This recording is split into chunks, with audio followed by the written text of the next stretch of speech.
Hello. Hi guys, good afternoon. Saturday. Saturday morning here in the Philippines. You can see the color of the stairs a little bit better now. It's growing on me. I like it. It's something to break up the white. Original plan for the stairs was to encase them in wood, but I've gone away from that idea because there's just too many bugs right now. I don't want to attract more insects to the house than I already have at the moment. Maybe in the future, once the property gets settled in. I mean, there's always going to be insects and ants here, but I don't think to the extent that we have them right now because the property's still fresh. It's still new. I mean, it was only recently cleared. I think after the property has been settled for a while, maybe a couple of years, and then once we get a control on the insect population here, maybe we'll consider encasing the stairs in wood. So I want to do this video. Um, One of the we got so I got a lot of good suggestions on the community page about some ideas for some new videos. So this is just a simple video. You know me, guys. I don't really do fancy complicated videos. Maybe if I did, we'd probably have maybe more subscribers or something like that. But I just don't have the time to sit in front of a computer and do all kinds of fancy editing. So, anyways, so this video is for Jay's journey. This is Jay's journey. He suggested I do a video about the costs. Now that we're almost finished, what were the costs of construction here, and what were some of the pros and the cons. Um, so I'm gonna talk about try to get into that subject just a little bit because it's such a complicated subject and it can go on forever and ever. Um, the costs. I mean, we're still kind of going. Um, I can tell you right now that I got about a $5,000 bill waiting for me down at Maquinanos that I got to pay. I'm just waiting to pay it after the first of the year because we'll be more almost pretty much finished by then, and I won't have to keep paying them. So we have a good line of credit with them. We've been with them almost a year, so we go 3 or 4 months and then we knock the bill down. But most of that 5,000 is just on the wall because this wall is expensive. But that's what Lynn wanted. Lynn and I split. She got her concrete wall, and I got my bamboo wall. So that's that's why you see two different walls. Um, but so the cost. Let's see you know, I mean, it would take me probably a week to add up all the numbers of all the receipts and everything like that. But I can tell you what's been withdrawn out of my account. Um, I mean, what you're looking at here, um, for the cost of the land, the cost of these three buildings. Then we have the little storage house. Um, this the kitchen villa is I would say it's about 75 square meters, give or take a few square meters. These are about 45 to 55 square meters. These two right here. Um, what we did spend a lot of money on was the roofs. Okay, um, that's the roofs and the doors is where a lot of the money went, to be honest with you. And then of course the expensive finishings, the tiles, the appliances were super expensive. The showers, the the GRO, I think HE, grow, bra showers were very expensive, and the doors. I mean, so the roof, we got the roof and the trusses in Cebu. The steel, I can't tell you what grade steel it was or the thickness, but it was a heavy steel. It was a much better quality steel than you could find here in Tagbilaran. We got it in Cebu, and it's cheaper. Um, so we got heavy steel for the trusses and the roof. The roof was .88 mm's, I think. where the standard here is like 0.4 or maybe 0.3. I don't know. But I can tell you right now that if you hold the material in your hands, you can't really bend it with your hands because the metal is so thick. And the roofers had a hard time putting the roof up because it's so heavy. They're not accustomed to it. The doors, yeah, the doors were expensive because we made them from scratch. Between the labor for the sanding, the planing, the painting, all that. If you add up all the labor, I mean, we probably spent, like maybe $15,000 on the door, on all the doors, maybe including the glass. I don't think I'd do it again. So someone said to me, the pros and the cons. So the costs. I mean, you got the hardy plank siding. That was kind of expensive. Um, I don't have a list in front of me of the prices of everything, but I can tell you that um, what you're looking at here in its final stage, without the pool, it's going to be close to about $250,000. But for me, that includes the car too. The car was 1.3 million pesos. So the cost of the land, cost of these three buildings, the finishings, where we're at now, at this stage where we're at now, I'd say we're about roughly almost 250,000 into the project, give or take. Maybe not quite that much, but definitely at least about 200,000. That includes the land too. Don't forget the land. Some of the pros, I don't know. What are the pros? I mean, the pros about how we built this without a contractor, right? So you can build a house here by contract, or you can build it on your own. And so Lynn and I built it on our own. So what are the pros and cons about that? So the pros are you buy your own materials. You can get good quality materials.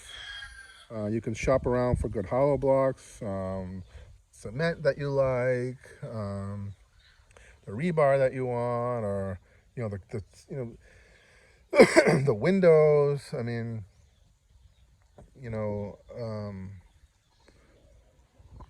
in a contract, um, they're the ones that are going to buy all the supplies, and I mean, I guess you could work it out where you oversee that. But what's the point if you're going to pay someone, a percentage? And I think they get a percentage of the cost of your materials. I think that's how the contract thing works. So I would say the cons of doing it the way we did is that it takes time. It takes more time. It takes up all of your time. It's definitely stressful. Definitely more stressful doing it yourself.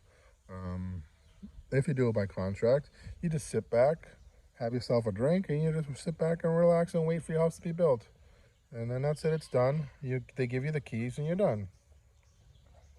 Lynn and I, this property um, was a labor of love, labor of fighting, love. I mean, we basically, you know, put our hearts, souls, our blood, our sweat into this property. If that's what you want to do, we don't.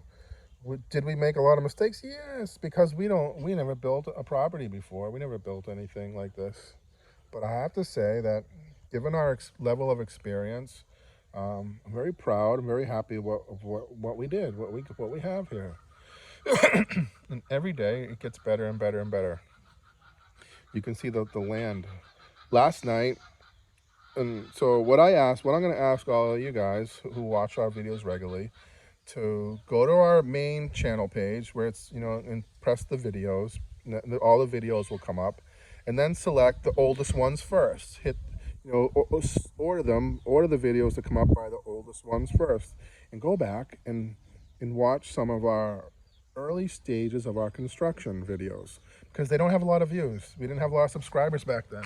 Some of those videos only have like maybe 100 views. But honestly, you need to understand where we came from, how far we gotten. You have to go back and watch some of those earlier videos, guys. You really do. And it's so simple. Just go to the main page, click on videos, and all the videos of come up for our channel. Order them, sort them by oldest ones first. And of course, there's a bunch of ones that don't have to, in the beginning, don't have anything to do with the construction. But go down and you'll see find the titles that have the first construction parts. You'll see what this land was like before we bought it. And you'll see the early stages of the construction, how involved we were, especially Lynn. I wasn't even here for the first 3 months that they got started. I was still in the U.S. And you can see how we progressed, how we got here. So all the people who want to know the pros and cons, you can probably figure it out yourselves just by watching the videos. We did hire a foreman in the beginning. One of my things that you know, I gave the foreman a little bit too, I gave him a long leash, basically. You might want to just say, I gave the foreman a big long leash, and I shouldn't have done that. The leash should have been a lot tighter, a lot tighter. I mean, he did a good job on the on the structural component of the build. What do I mean by the structural component of the build? I mean, digging the columns, placement of the properties are exactly where they're supposed to be, according to the architectural plans. You know, everything is exactly where you see these properties are exactly where they're supposed to be on the plans. The only difference is, as I had him separate these two a little bit further apart. These two are a little bit too close in the plans. But so the foreman, he's the one that put everything together as far as where to place everything, the beams and the columns. After that, there was no need for him. No, he did not do anything that all the other guys couldn't do, the laborers and the skilled workers, because he didn't do anything. He didn't supervise them. He didn't do any work, and that was it. So that was one of my cons. That was one of my regrets. Is that once the beams and the columns were up, that's it. I should have gotten rid of the foreman because he was obsolete after that.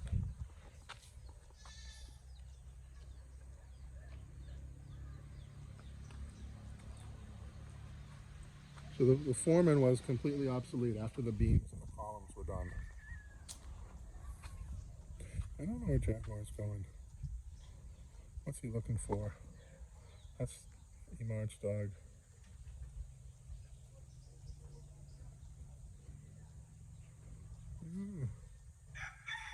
Yeah, maybe he smells something. Oh, he's going over there. It's funny. Dogs have a routine. Oh, the sun's coming out. I gotta move. It's so hot.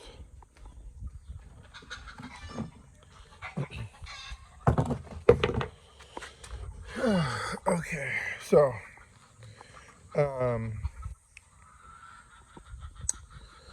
where was I? The foreman.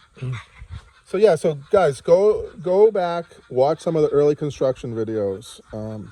I was doing that last night, and man, wow, I just can't believe how far we've come and what this property looked like from day one when they started clearing the land. There was so many trees.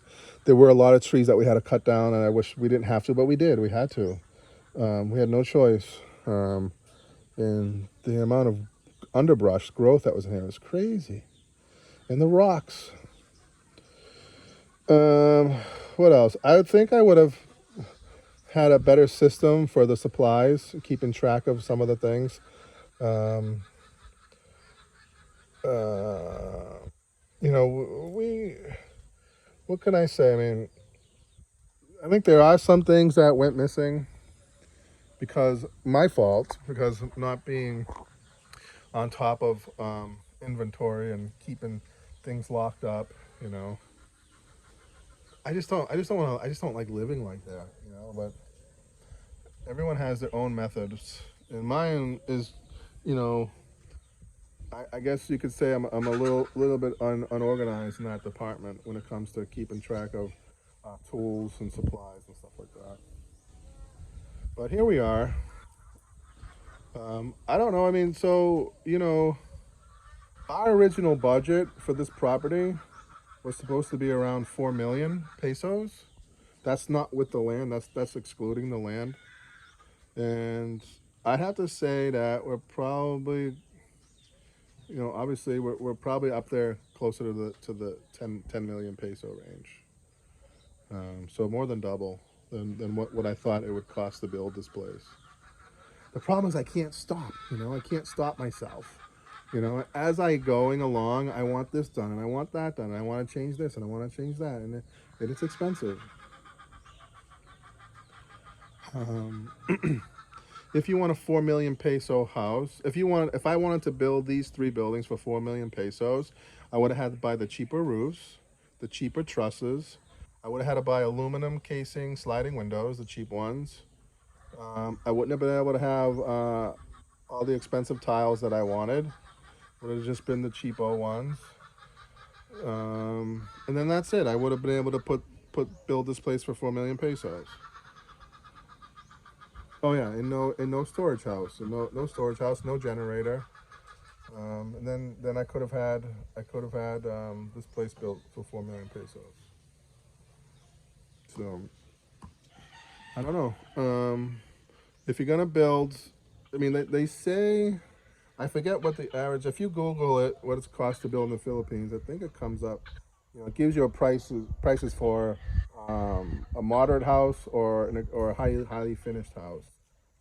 And I forget how many pesos it was, um, but if you're gonna build anything decent like this, I would say plan on spending $200,000 to $300,000. I mean, it's that simple. It's that plain and simple. If I'd have built something like this in the U.S., I'm probably looking at $600,000 to $800,000 on this type of a lot of almost an acre of land. There was a lot in South Carolina that I was eyeballing before I bought this, and it was tiny. It was only 6,000 square feet. 6,000 square feet, and they wanted $65,000 just for the lot. 6,000 square feet. It's probably where the just about the amount of land that the kitchen sits on.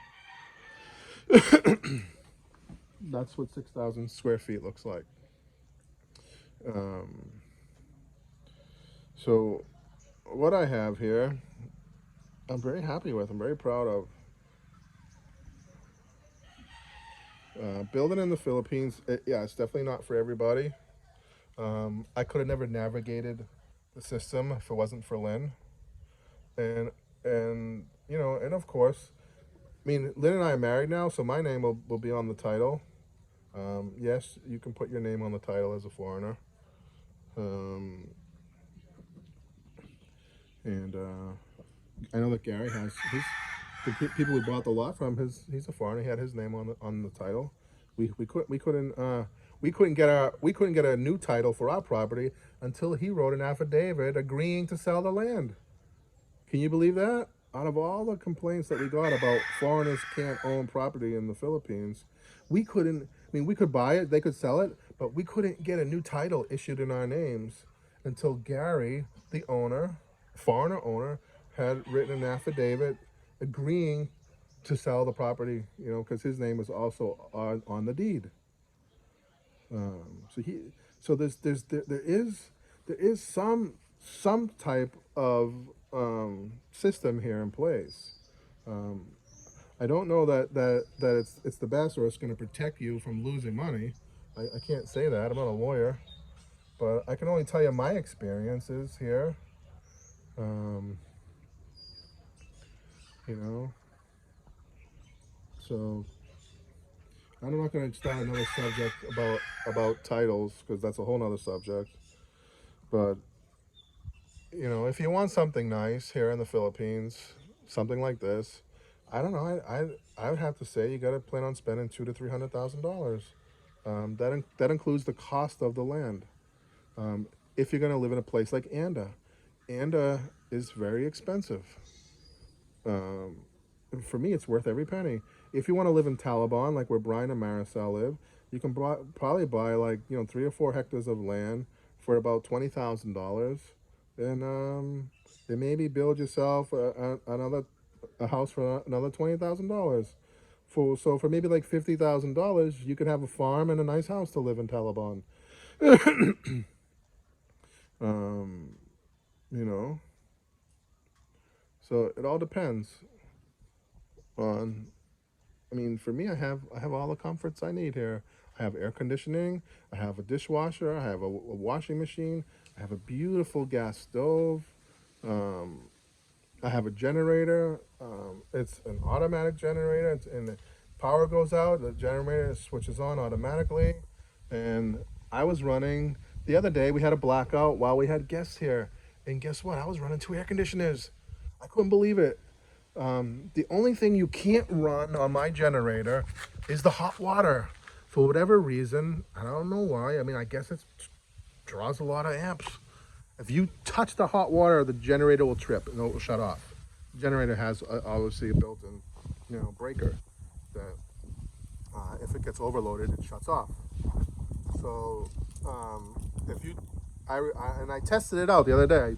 I turned the hot water on just a little bit, and the generator went. It was humming high, then it went really down low. It was about to trip off, and so I shut the water off really quick. So the hot water you can't run, but you can run 2 air conditioners and all the lights and the appliances with the generator that I have. I don't know. It does have a small oil leak, so I got to keep an eye on that. Anyways, it's due for an oil change, the generator, so I got to get that done. So yeah, I mean, if you're gonna build here in the Philippines, you gotta have. For me, These are the essentials: good pressure, so that means a pressure tank, and electricity, power. So you gotta have. If you're gonna have a system like this, first of all, you gotta have a transformer.